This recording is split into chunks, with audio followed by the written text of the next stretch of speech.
কি নাম জানো? আশিস মিস্ত্রি কাশ্যপগোত্র। বিষ্ণু দর্শনস্য অদ্য মাসে শুক্লপক্ষে আশিস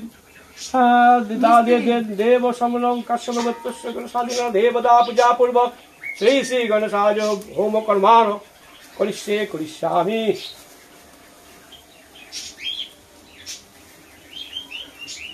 ওম